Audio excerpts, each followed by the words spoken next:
and welcome back to Tales from the Paw Side, the ASCMV podcast. All of us at the Animal Services Center definitely know how fulfilling it can be to own and take care of a pet of your own, or two or three pets, of course. But we would like to point out that there is a level of responsibility when it comes to taking care of a pet, more than just making sure they're loved and doted on, and just fed as a baseline. Being a responsible pet owner means that you're taking account of your pet's mental, physical, social, and emotional health to ensure that they're kind of a well-rounded, fully fulfilled, stable animal.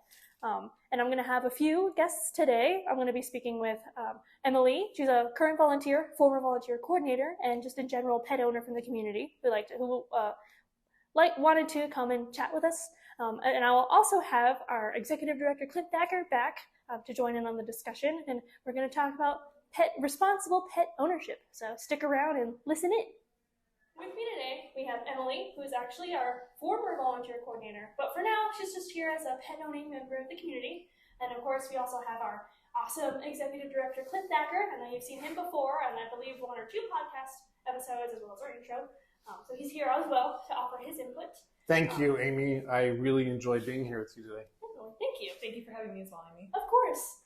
So about responsible pet ownership, this would kind of be more of kind of a casual sort of roundtable discussion. I'm going to bring up some points that I think is important to talk about responsible pet ownership, and then we'll all offer our own, I guess, insights and personal kind of experiences and opinions as well.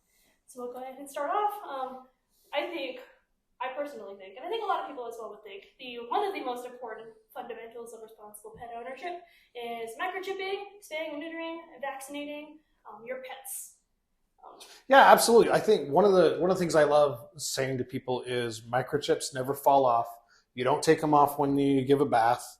You know, they don't get old and wear out and will crinkle up and just fall off like so many things do. And they're not annoying when they sound on the collar, you know, they're jingling back and forth.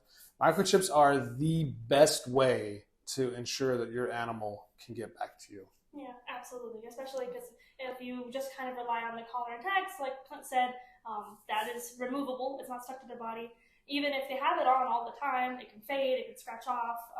If they're out kind of lost, it can get caught in something and get removed, even though last you saw your pet had a collar, and there would be cases where they can slip out of it, and then now he has no identification. So definitely microchips. They're with them basically forever. They are with them forever. It'll never be going away.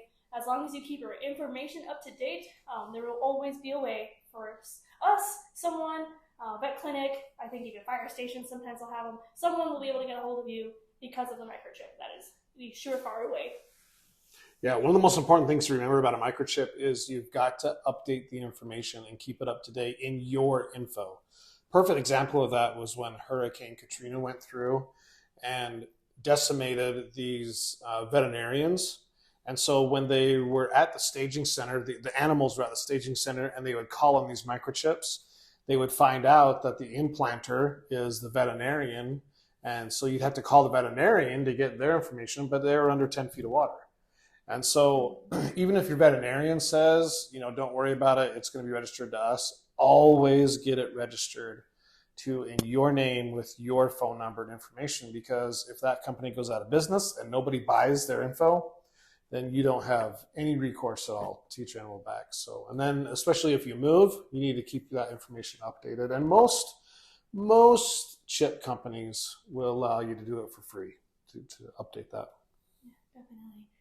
Spaying and neutering is also a big kind of tenet that we at the ASCMV and a lot of animal organizations follow. Like, we don't adopt out animals until they are sterilized. They don't go to your home until they're sterilized. And this is all to kind of battle the overpopulation crisis that's been happening nationwide. We believe that if you're having just a regular pet at home, their whole sole purpose is companionship. They should definitely be spayed and neutered. Especially if they're a mixed breed, especially mixed breeds. They don't need to repopulate. They don't need to produce offspring. Well, I'm going to interrupt to say just a couple things. For one, no animal needs to reproduce.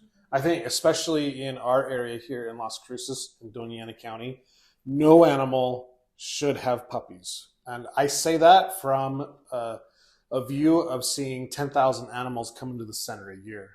And over 40% of those animals are getting euthanized. And that is a huge number. And most of those animals are young animals that have no immunity or strength against diseases. And so these animals are suffering basically before they come in. And we don't want that. So we don't, and another one is most of our puppies, they will leave the center, alive, leave via a rescue going somewhere else. Just because we don't need young animals here in this area. We are in such a terrible condition that we're doing our best to get animals out, young animals out of this area. Definitely. Can I jump in too? Yeah. Yeah. Right. So I'm going to jump in and just talk a little bit about some other benefits of spaying and neutering, because it's not just the overpopulation that spaying and neutering assists with. It also can help to calm your animal down. And a lot of people don't really understand that. They don't know, hey, if they're spayed and neutered, they're going to be more calm, which is really great when you have an animal that just is bouncing off the walls, kind of like my cat. He does that, and once he was spayed and neutered, it helped him to just be a little bit more calm. Yeah, definitely.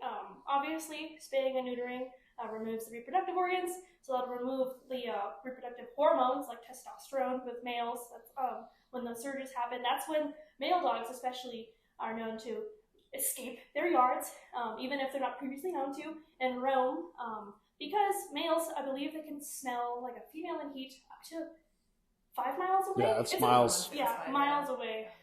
And they'll do anything to get to that female too. Exactly. I've seen them climb chain link fences and brick walls, and dig under. Crazy trying to get to him. A lot of people, especially men, think that that their male dog is the same as them, where if they see a pretty girl or something like that, they're like, ooh, yeah, that's a pretty girl. They're not. They're nothing like that. It's the smell of when the animal's in heat. And there's also nothing that is less manly about getting your animal sterilized, anything like that. So you need to stop thinking that animal's the same as you. It's not. Yeah, definitely. Dogs and cats. Animals, they don't have kind of like the social structure that humans have. They don't have a concept of masculinity or femininity. When you get them neutered, they do not care. What's that word you used when you personify human on an animal? Anthropomorphizing. Yeah, definitely doing that. And that can also go into... That's a big word. That can also go when it comes into like people wanting to not spay their animal because they believe that their animal deserves to experience the miracle of childbirth. And that's also anthropomorphizing on your animal.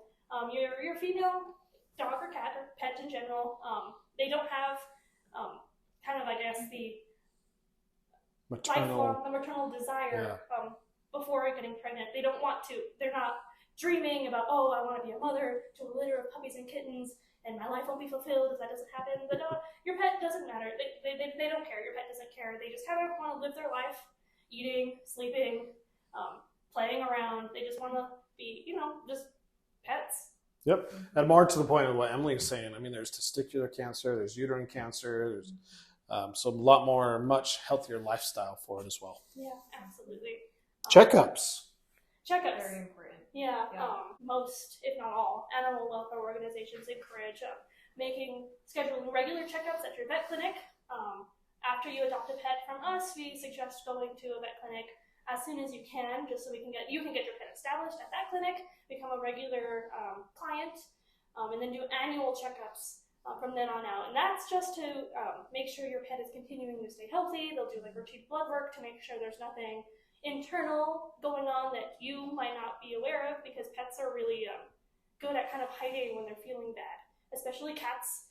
You might not know that they're sick or feeling unwell until it's really bad. So that's regular checkups help catch things early if it happens, and it also just gives you peace of mind that your pet is staying healthy and you're doing a good job. Yeah, we're talking preventative things here. It's expensive to go to the vet. Mm-hmm. I mean, it is. You're walking out of there at least $100 minimum, and that's just for the office visit. However, that $100 a year or $200 a year is a lot cheaper than that emergency visit that needs to be done quickly and paying for everything that comes with it. $600-700. So yeah, and also the veterinarian gets to know your animal. So when your animal does look down or it does something is wrong, they can look at it specifically and know right off that something's not right. Kind of along the lines of keeping your pet healthy, making sure that they get regularly checked up. Something that I like to personally kind of suggest is, or remind people that overfeeding in general, it does more harm than it does good. We definitely recommend keeping your pet on a species appropriate diet formulated for your dog or your cat. Not too many table scraps, and definitely use the feeding guidelines that the packaging would have to offer. With overfeeding, I know like it's a common thing that can happen to people with their pets. They love their pets so much, they always want to give them table scraps. They always set stuff aside. They might have they cook steak for the family, and they'll also have like a little piece of steak for their pet, and they do that every night. And that kind of what's wrong with that? I'm guilty of that. And a little bit at a time is definitely not bad. But when it becomes when it's like a little treat here and there, It's a little bit. Yeah, it's not a bad thing. And it can be a nice little reward, but definitely some people can get into the habit of doing it consistently, and it can lead to weight gain, obesity, diabetes, pancreatitis is a thing that a lot of like vet clinics see like a spike in pancreatitis cases after like Thanksgiving and Christmas, because their pets are also getting a Thanksgiving or Christmas dinner as well, and then they end up having gastrointestinal issues, diarrhea and stuff like that. But definitely, yeah, it's not fun. That's mostly like a kind of binge feeding your animal junk food, and then doing that on a regular basis. Yeah. I remember as a kid, we had a little dachshund growing up, and this was a red dachshund. Her name was Chelsea, and her food was in the bathroom, and my dad would just always keep it full. Mm-hmm. Well, she came like she's got that big around, and everybody who came to our house was like, "Oh my gosh, your dog's so fat." And they're like, "It's so squishy." They do the pet and squishing thing. And when my dad finally went to the vet, of course, and they said, "You're feeding your dog way too much. How are you doing it?" And then he's like, "Well, we're just, whenever it's empty, we fill it up." And now I know, back then I didn't, but now it's called free feeding. And we actually looked on the instructions on the back, and it's like half a cup a day. And so then we had to switch that, and it was hard. That dog, she was always whining and complaining when, all her food was gone, used to being full. That's a lot more healthier. And another note is that if you're feeding really high quality food, it's going to be a smaller amount because they get a lot out of that versus the really cheap food. It may be cheap, but you got to feed a lot, and there's a lot of corn in those. And so it proves for a lot of poop around. Definitely. So. And just as a kind of maybe a sort of explanation or kind of a description of how obesity in pets is actually a lot more serious than it could be in humans, especially because their bodies are significantly smaller than ours.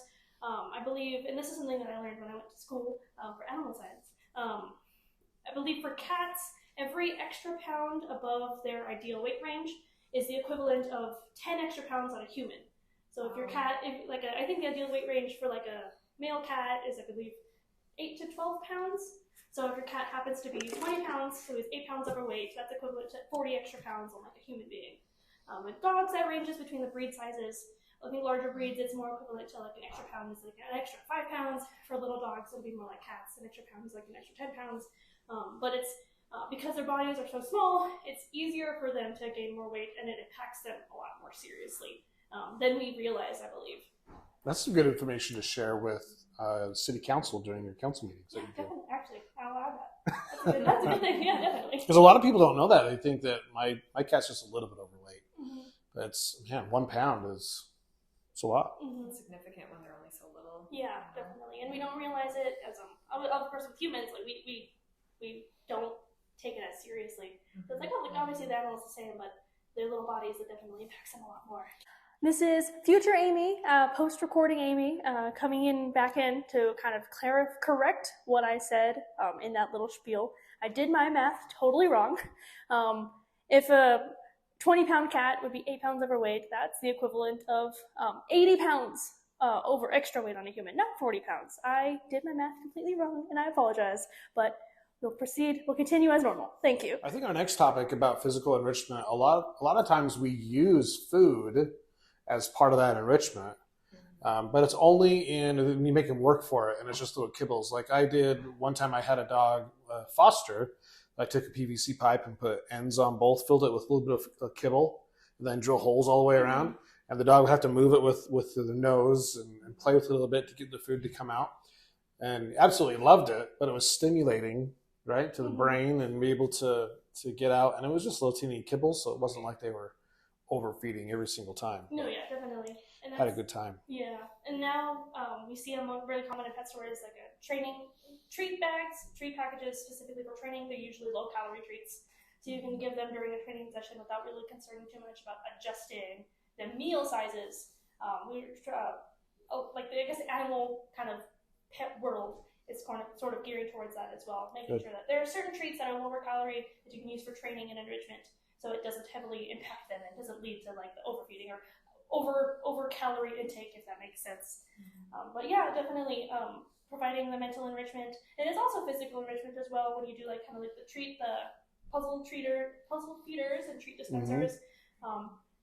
Cats and dogs, I believe, both have their kinds of like snuffle mats. It's kind of the same way. They're like felted blankets with like a bunch of little tabs that you kind of smush the kibbles into, and that also kind of enriches them. They have to go and like dig for it and try to find the pieces. They have to use more senses activated to kind of identify and get every single piece of kibble, and that triggers sort of their I guess maybe it's kind of like their predator instinct. They want to hunt, their hunting instinct.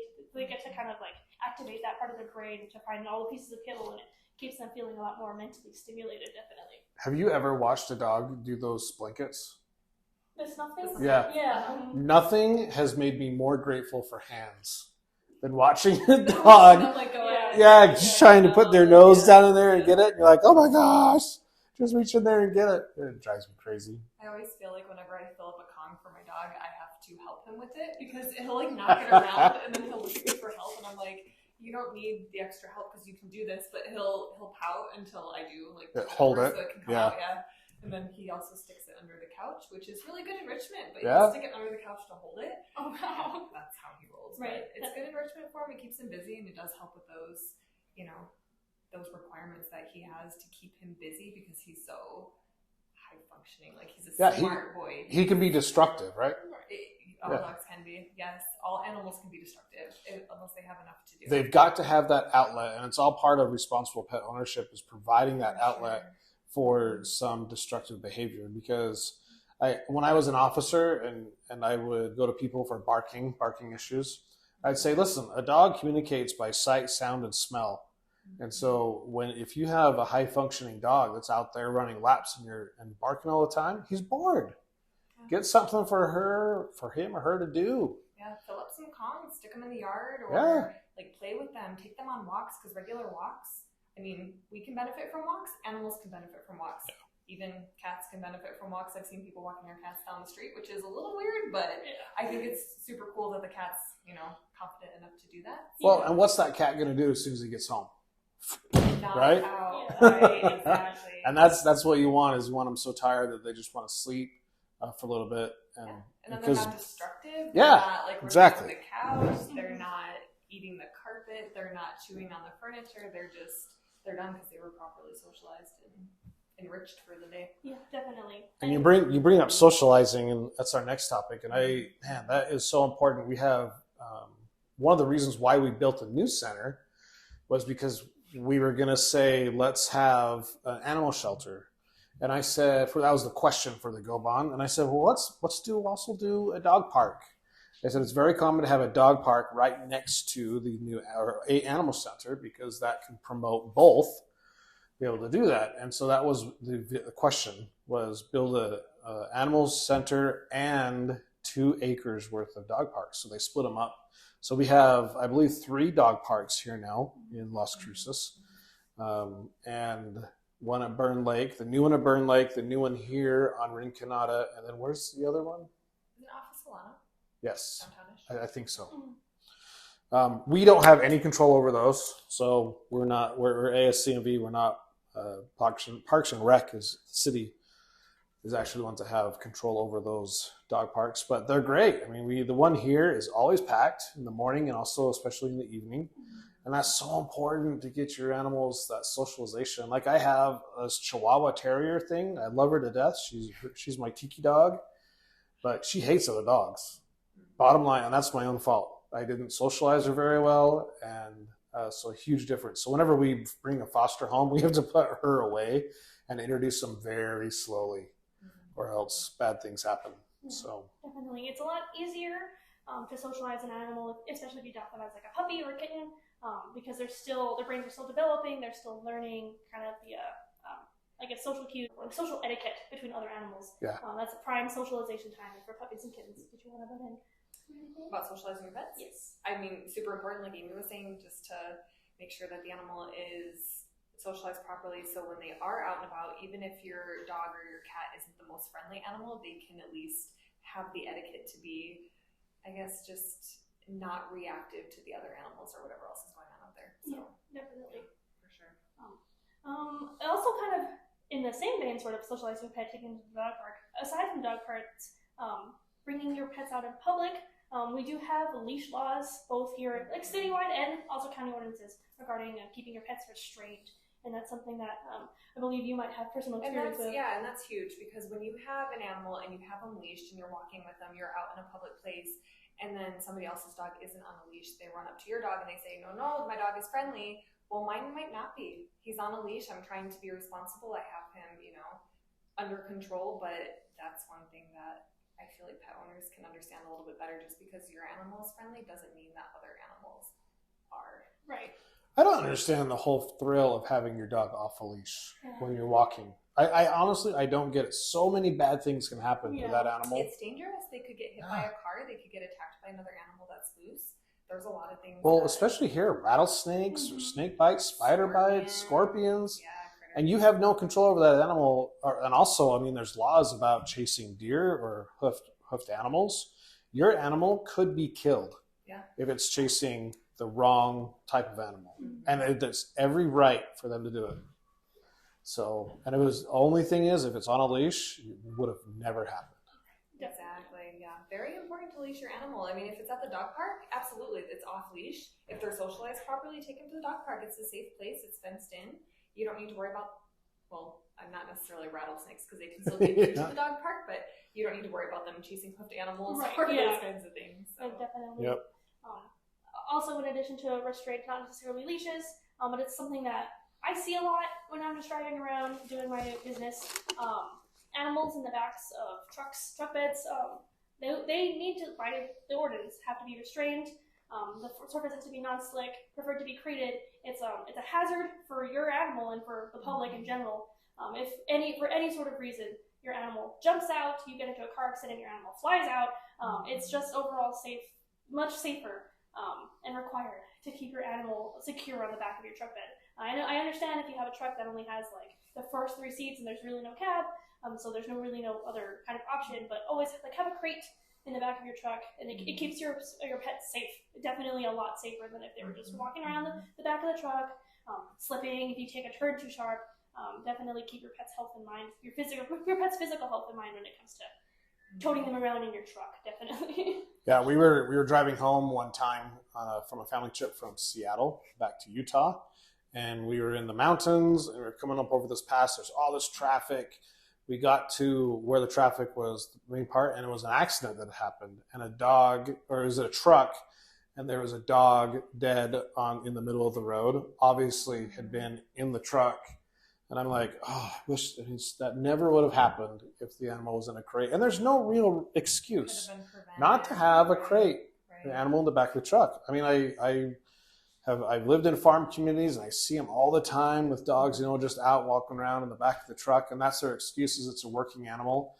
Well, I've also been an animal control officer in rural areas, and I've seen working dogs, healers, in a crate on the back of a flat bottom truck, and all the guy has to do is just go and open the crate door, and the dog goes in, the dog goes out, that's it. And it's safe easy. And, There's no excuse for it. So keep your animals contained. That's the safest healthiest thing you can do for your pet. And that shows, they might not can make that connection, but in general, it shows that you love them enough to keep them safe like that. You want to put their physical well-being as like a top priority for keeping them around, definitely. Is there anything else that we haven't talked about that you guys might want to bring up? I think this all is going into under the umbrella of pet management or pet responsibility, ownership responsibility. So yeah, get your animals to the vet so they can be watched over. Just like one of your kids, if your kid was sick or you do annual checkups, you need to do that. Keep them contained. I mean, it's all basic stuff that we're talking about for proper responsible ownership. Another one is if they get caught by animal control and brought to the center, come and get them. Yeah, please come and get your animals. Come and get your animals. Yeah, when you get here, there are fees that we charge so we can keep the place going and help offset some of the costs. We, just so everybody knows out there in the world, there's no way that we can run a business with the fees that we charge on the positive side. We're always in the negative. It's always costs us more. So we're not making money off of your fees that you pay us. And with that said, we are continually cutting fees as well. So if you say, I can't afford it, come talk to us. We can make those cuts and make it affordable, because believe it or not, we don't want your dog or your cat or your rabbit or anything else that's here. We don't want them. So, and I've heard it once before, several times, that the animal shelter is not the best place to get your animal from like a reclaimed animal. It's not. The best place to get it is when ACO calls and says, I have this animal, will you come and get it? Think about it. We have diseases here. We have all the fees here. We have, the stress of coming in. It's not a good place. We do things to help negate those and make them better. But ultimately, your animal responsible pet ownership is doing what you have to do to keep your animal safe and healthy. Mm-hmm. Definitely to kind of tie it back and segue back to microchipping. Animal control officers will scan every animal for microchip, and if there is a microchip on file, they will look it up themselves and reach out to you, the pet owner, to try and get them back to you, because they don't want to bring the animal here either. If they can do the field return to owner, that's the ideal thing for everyone, and that's what we're all trying to do. So, alrighty, well, thank you guys for taking the time out to chat with me and just kind of cover the basics of responsible pet ownership. Definitely. We really hope that our chat today helped educate some people listening, and also in that vein, the people that have learned something new, to go ahead and share that with all their family and friends, because we want to educate as many people as possible. We want to get this information disseminated out to the public. Absolutely. Well, Emily, we sure appreciate you being here. Oh, thank you. And like you said, former employee, so it's always good to see him.